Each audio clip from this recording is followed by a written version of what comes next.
Continuous tense. इससे पहले हमने करा था प्रेजेंट परफेक्ट कंटिन्यूअस टेंस। अब परफेक्ट टेंस में क्या होता है, परफेक्ट मतलब जो क्रिया पूरी हो गई है, और इसमें क्या है, परफेक्ट भी है और कंटिन्यूअस भी है। मतलब जो लंबे समय से क्रिया चल रही होती है वो होती है परफेक्ट कंटिन्यूअस। तो जब प्रेजेंट होता है उसमें, इससे पहले हमने प्रेजेंट करा था तो उसमें था लंबे समय से चलने वाली क्रिया जो प्रेजेंट तक चल रही है। पास्ट से लेके प्रेजेंट तक जो चल रहा था वो था present perfect continuous tense. Past perfect continuous tense में क्या है, उसमें है कि क्रिया पास्ट में ही चल रही थी और पास्ट में ही लंबे समय से चलकर पास्ट में ही खत्म हो गई, यानी वो प्रेजेंट में नहीं है। लंबे समय से चलने वाली क्रिया, इसकी पहचान ही क्या होती है, जो लंबे समय से क्रिया चलती है। लेकिन ये पास्ट है इसलिए इन पास्ट, पास्ट में ही चलकर पास्ट में ही खत्म हो गई। तो ये तो हो गई इसकी पहचान, जो लंबे समय से क्रिया चल रही है।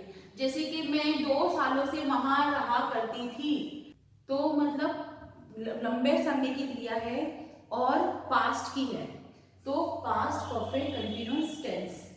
अच्छा, कंटिन्यूअस टेंस में मैंने आपको पहले भी बताया था, जो सिर्फ कंटिन्यू टेंस होगा तो उसमें सिर्फ आएगा मैं खा रही हूँ, मैं पी रही हूँ, मैं सो रही हूँ। लेकिन जब परफेक्ट कंटिन्यूअस टेंस आएगा तो उसमें समय भी बताएंगे, टाइम भी मेंशन किया हुआ होगा, तो वो होगा परफेक्ट कंटिन्यूअस टेंस। यानी मैं 2 सालों से कर रही हूँ, मैं 2 महीनों से कर रही हूँ, 4 दिन से कर रही हूँ, सुबह से कर रही हूँ, रात से कर रही हूँ। मतलब क्रिया चालू है या चालू थी पास्ट में, लेकिन फिर भी उसमें टाइम मेंशन होगा। जब टाइम मेंशन होता है, लंबे समय से क्रिया चल रही होती है, तो वो होता है परफेक्ट कंटिन्यूअस टेंस।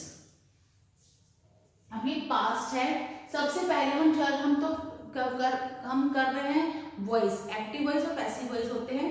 तो एक्टिव वॉइस का मतलब है एक्टिव होना, मतलब जो सब्जेक्ट है, जो करता है, जो उस सेंटेंस में जो काम करने वाला बंदा है, पर्सन है, वो खुद काम कर रहा है, तो इसका मतलब वो एक्टिव है। तो मतलब ये एक्टिव वॉइस है।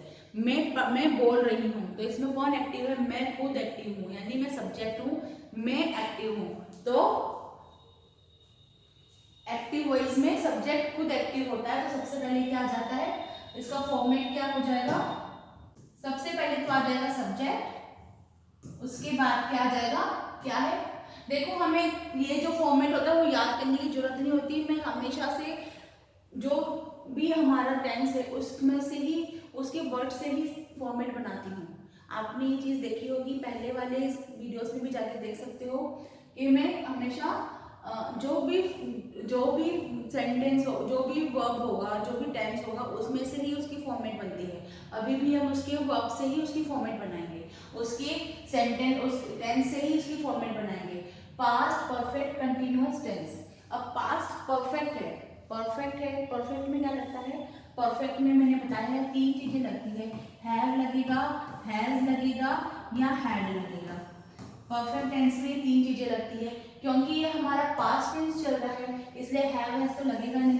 पास्ट टेंस चल रहा है इसलिए क्या लग जाएगा हमारा, subject plus had, subject plus had plus, अब क्या उसके साथ हमको क्या लगाना है, जोड़ना, कंटिन्यूअस टेंस लगाना है।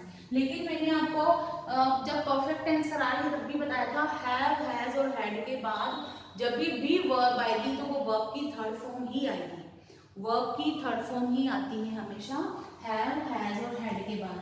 हैव, हैज और हैड, ये जब भी हमको सेंटेंस में लिखे हुए दिख जाए, ये जब भी हमको सेंटेंस में लिखे हुए दिख जाए तो हम क्या करेंगे, इसके बाद अगर वर्ब है तो वो हमेशा वर्ब की थर्ड फॉर्म है। अगर वो वर्ब की थर्ड फॉर्म नहीं है तो वो एरर है, वो हमारा एरर हो जाएगा।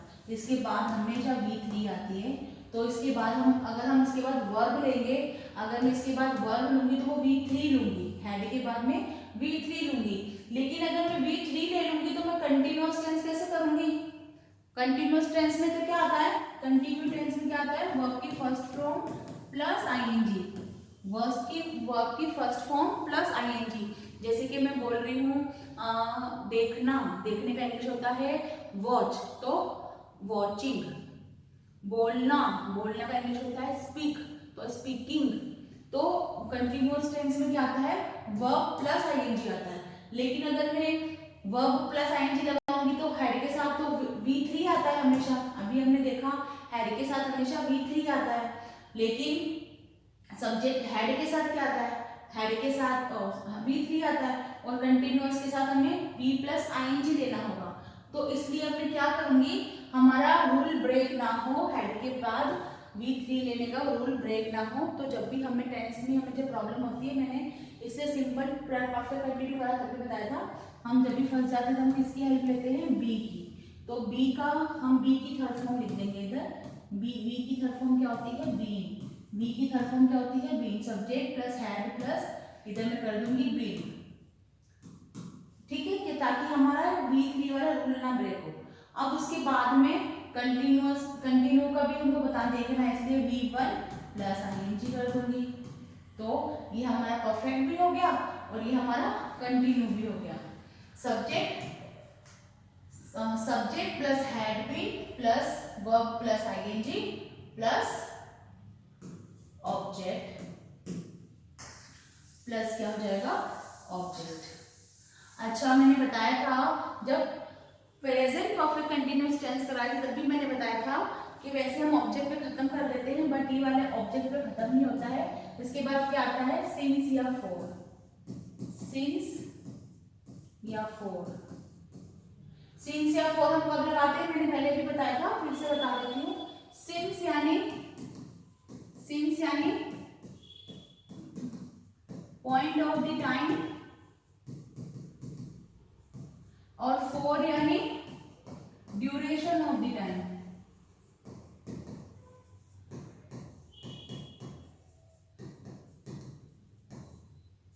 पॉइंट ऑफ द टाइम मतलब मैं यहाँ पे 1990 से रहती हूँ। I have been living here since 1995। मैं 1995 से यहाँ रहती हूँ। मैं 5 सालों से रहती हूँ। मैंने एग्जैक्ट नहीं बताया 5 साल मतलब कौन से 5 साल, तो 5 साल मतलब कौन से 5 साल, 5 सालों से ड्यूरेशन आ रहा है। तो I have been living here for 5 years। तो जब भी हम एग्जैक्ट टाइम बताऊंगी, एग्जैक्ट 2 बजे से, सिंस 2 PM, 2 घंटे से 4 2 PM, मतलब जब एग्जैक्ट टाइम बताएंगे तब तो क्या आ जाएगा 6, और जब हम ड्यूरेशन बताएंगे तो वो क्या जाएगा 4। ओके, ये मैंने जब प्रेजेंट परफेक्ट कंटिन्यूअस टेंस कराया था तब भी ये बात बताई थी। अच्छा, अब हम उसका कोई सेंटेंस बनाएंगे। जैसे कि मैंने बताया, मैं सुबह से, अच्छा हम पास कर रहे हैं, मैं सुबह से पढ़ा रही थी, मतलब मैं सुबह से पढ़ा रही थी। अब मैंने पढ़ाने की क्रिया खत्म कर दी है, लेकिन मैं सुबह से पढ़ा रही थी। मैंने बहुत घंटे से 3-4 घंटे कंटिन्यू पढ़ाया है, तो मैं सुबह पढ़ा रही थी नहीं आएगा, मैं सुबह से पढ़ा रही थी। मैं, देखो 2 सेंटेंस है, मैं सुबह पढ़ा रही थी, और दूसरा सेंटेंस है मैं सुबह से पढ़ा रही थी। इन दोनों सेंटेंस में देखो सिर्फ से लगा है। से लगने से क्या हो गया है, ये लंबे समय की क्रिया हो गई है।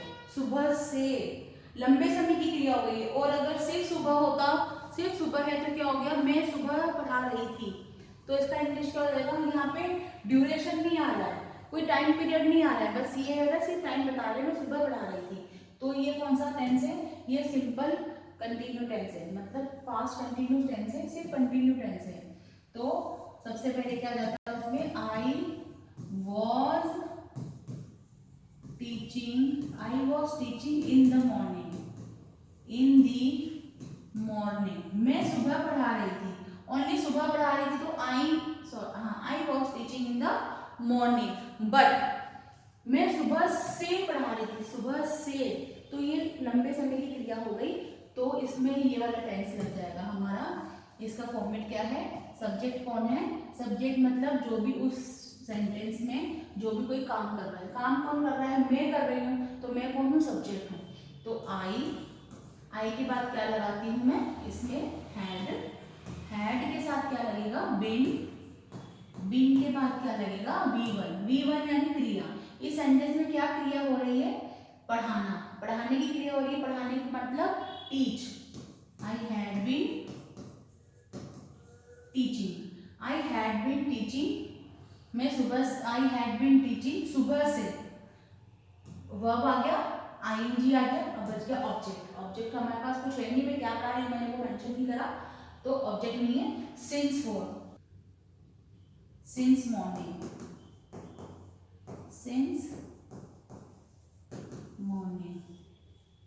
आई had been teaching since morning. मैं सुबह से पढ़ा रही हूँ। I had been teaching since morning. अच्छा, अगर मैं इसी का नेगेटिव बनाऊंगी तो मैंने हम बताया है नॉट हमेशा और हमेशा थर्ड प्लेस पे आता है।